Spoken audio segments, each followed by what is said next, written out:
حافظوا علی الصلوات والصلاة الوسطى وقوموا للہ قانتین۔ آسان ترجمہ قرآن کنز العرفان۔ تمام نمازوں کی پابندی کرو اور خصوصاً درمیانی نماز کی، اور اللہ کے حضور ادب سے کھڑے ہوا کرو۔ اس مبارک آیت کے ان الفاظ وقوموا للہ قانتین اور اللہ کے حضور ادب سے کھڑے ہوا کرو کے تحت تفسیر صراط الجنان دوسرا پارہ پیج نمبر 363 جلد پہلی پر ہے۔ بارگاہ الہی میں کھڑے ہونے کا طریقہ یہ ہے کہ ادب سے کھڑا ہوا جائے، لہذا کھڑے ہونے کے ایسے طریقے ممنوع ہوں گے جس میں بے ادبی کا پہلو نمایاں ہو۔ اس سے چند مسئلے معلوم ہوئے۔ ایک یہ ہے کہ نماز میں قیام فرض ہے، دوسرے یہ کہ نماز میں کھانا پینا بات چیت کرنا حرام ہے، جیسا کہ قانتین سے معلوم ہوا۔ صلو علی الحبیب۔ کل نماز کے 7 فرائض کے تعلق سے تکبیر تحریمہ کا بیان ہوا تھا اور 7 فرائض کا بتایا تھا۔ تو دوسرا فرض ہے قیام، یعنی کھڑا ہونا۔ تو قیام سے متعلق چند مدنی پھول پیش کرنے کی کوشش کرتا ہوں۔ قیام یعنی تکبیر تحریمہ کہہ کر جو ہاتھ باندھ کے کھڑے ہوتے ہیں نا، یہ قیام ہوتا ہے۔ تو قیام کمی کی جانب قیام کی حد یہ ہے کہ ہاتھ بڑھائے تو گھٹنوں تک نہ پہنچے، کیونکہ گھٹنوں تک پہنچے اتنا جھکائے تو یہ پھر رکوع کی حد میں داخل ہو گیا۔ اور پورا قیام یہ ہے کہ سیدھا کھڑا ہو۔ قیام اتنی دیر تک ہے جتنی دیر تک قراءت ہے۔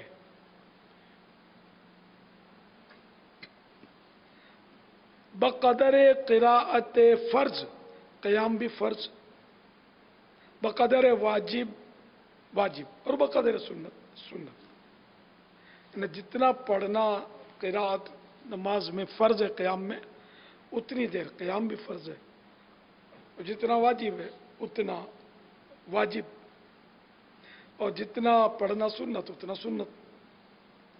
یہ حکم پہلی رکعت کے سوا اور رکعتوں کا ہے۔ پہلی رکعت میں قیام فرض میں مقدار تکبیر تحریمہ بھی شامل ہوگی، اور قیام میں مسنون میں مقدار ثناء و تعوذ و تسمیہ بھی،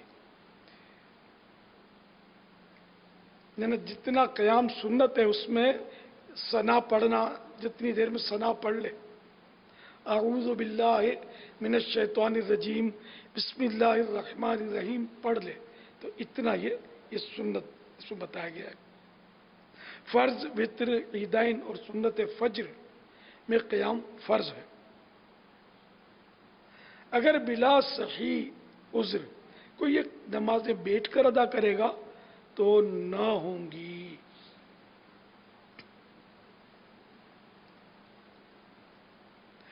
اچھا، نوافل کے تعلق سے کھڑے ہو کر پڑھنے کی قدرت یعنی طاقت ہو جب بھی بیٹھ کر نفل پڑھ سکتے ہیں، مگر کھڑے ہو کر پڑھنا افضل ہے، کہ فرمان مصطفیٰ صلی اللہ علیہ وآلہ وسلم ہے کہ بیٹھ کر پڑھنے والے کی نماز کھڑے ہو کر پڑھنے والے کی نصف یعنی آدھی ہے۔ البتہ عذر کی وجہ سے بیٹھ کر پڑھے تو ثواب میں کمی نہ ہوگی۔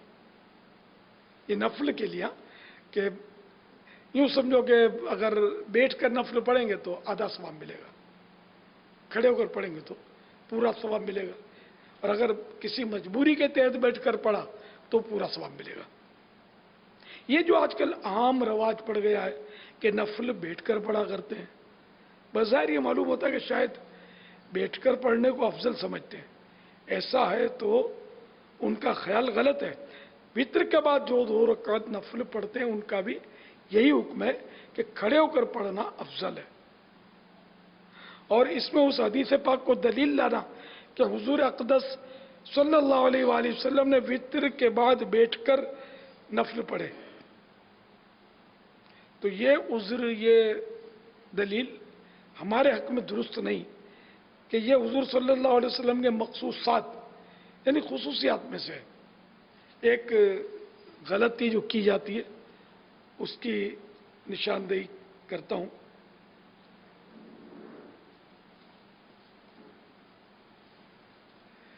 کہ بعض لوگ جب جماعت میں امام صاحب رکوع میں چلے گئے نا تو اللہ اکبر کہہ کر سیدھے رکوع میں چلے جاتے ہیں. تو اگر اللہ اکبر قیام کی حالت میں پورا نہ ہوا، جیسا کہ قیام کا ایک ادنا درجہ آپ کو بتایا گیا کہ اتنا تھوڑا سا جھکا ہوا ہے مگر اتنا کہ گھٹنوں تک ہاتھ نہیں پہنچ رہے، تو قیام ہی کے اندر ہے. اور اگر اس دوران اس نے تکبیر تحریمہ یہ مکمل کر لی ہے تب تو ٹھیک، ورنہ اگر وہ تکبیر تحریمہ اس کی وہاں پوری ہوتی ہے رکوع میں، یعنی ہاتھ بڑھائے تو گھٹنوں تک پہنچ جائیں گے، اس میں پوری ہوتی ہے تو پھر ان کی تکبیر تحریمہ گئی جن پر قیام فرض ہے. تو یہ خاص خیال رکھنا ہے کہ پہلے تکبیر تحریمہ کھڑے کھڑے کے نہیں ہے، اور ہاتھ وہاں باندھنے جہاں کچھ پڑھنا ہے تو اب امام کے ساتھ، امام ہے رکوع میں، ہمیں جانا ہے اس کے ساتھ امام کے ساتھ، تو اب ہاتھ باندھنے کی ضرورت نہیں، ثنا پڑھنے کو ٹائم ہوتا نہیں ہے. تو اب اللہ اکبر یہ کہہ کر آپ کھڑے ہو جائیں، کھڑے ہی رہیں، یعنی کہ اللہ اکبر یہ پورا جو ہے یہ کھڑے کھڑے آپ کا ادا ہو. اللہ اکبر ہے نا، اب اللہ اکبر کہہ کر رکوع میں جائیں. تو اس طرح یہ 2 تکبیریں ہوئی. اس میں عام لوگوں کو بلکہ بہت ساروں کو شاید یہ پتہ نہیں ہوتا، اور اس طرح بیچاروں کی نمازوں کے معاملات ہوتے ہوں گے کہ ایک تکبیر میں یہ سیدھے رکوع میں جھک جاتے ہیں. اللہ پاک ہمیں نماز کے مسائل سیکھنے کی توفیق عطا فرمائے. یہ مسائل اپنے نماز کے احکام اس میں ہے، اور نماز کا طریقہ ایک الگ سے رسالہ بھی مکتبۃ المدینہ نے شائع کیا ہے، اس کو بھی پڑھ لیں. نماز کے احکام تو واقعی ہر گھر میں ہو.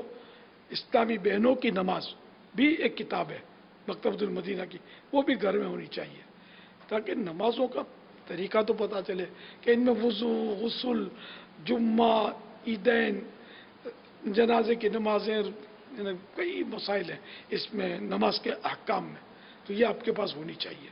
اور یہ اس کو پڑھیں بھی، سمجھے بھی، فضائل نماز کورس بھی کریں. صلو علی الحبیب صلی اللہ علی محمد.